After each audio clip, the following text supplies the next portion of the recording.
উন্নয়নের শিখর ছোঁতে শিল্পায়নে পাখির চোখ প্রশাসনের। জোর করে জমি নিয়ে নয়, মানুষের সম্মতিতেই শিল্পের সোপান তৈরি করতে তৎপর বাংলার প্রশাসন। শিল্পযজ্ঞের সেই কাজ চলছে জোরদার।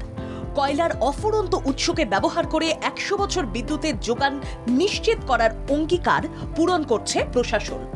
মুখ্যমন্ত্রী মমতা বন্দ্যোপাধ্যায়ের স্বপ্নের সেই শিল্প গড়ার কাজ চলছে জোর কদমে। পূর্ণ উদ্যমে কাজ চলছে খনি শিল্পের। আদিবাসী সমাজকে উন্নয়নের কাজে যুক্ত করেই শিল্পের বিকাশ করা হচ্ছে। বিরোধীদের প্ররোচনা, বাংলা বিরোধী শক্তির অপপ্রচার খণ্ডন করেই শিল্প তালুকে আলাদা তৎপরতার নজর কাড়া। মুখ্যমন্ত্রীর ঘোষণা মতো ১০,০০০ কোটি টাকার প্যাকেজ কার্যকর করছে প্রশাসন। জমিদাতাদের কাঠাপতি ১৩ লাখ টাকা করে দিচ্ছে জেলা প্রশাসন। দেউচা পাচামি প্রকল্পে পুনর্বাসন প্যাকেজ অনুযায়ী জমিদাতারা পাচ্ছে চাকরি। আরো নতুন করে ৫১ জনকে চাকরির নিয়োগপত্র দিল প্রশাসন। ১৬০০ জনের বেশি মানুষকে চাকরি দেওয়ার ব্যবস্থা নিশ্চিত করল সরকার। স্বপ্নের প্রকল্প রূপায়ণ হলে আরো কয়েক হাজার মানুষের কর্মসংস্থান। দেউচা পাচামিকে নতুন রূপ দেওয়ার জন্য চলছে পরিকাঠামো নির্মাণের কাজ।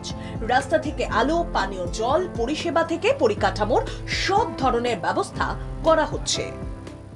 এখনো পর্যন্ত আমরা ১৬০০-র একটু বেশি চাকরি দিয়েছি। কিছু চাকরি আমরা দিতে পারিনি, তা খুব টেকনিক্যাল কারণে। তার কারণ হচ্ছে এখনো পর্যন্ত ৩৩ জন আছে যারা ১৮ বছর সবে পূর্ণ হয়েছে, তাদেরটা আমরা পাঠিয়েছি।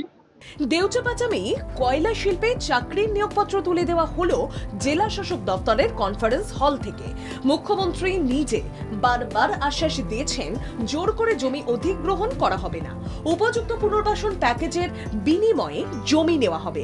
সেই শর্তেই জমি মালিকদের জমির বিনিময়ে চাকরি দেওয়া হচ্ছে। ব্যুরো রিপোর্ট, বাংলা জাগো।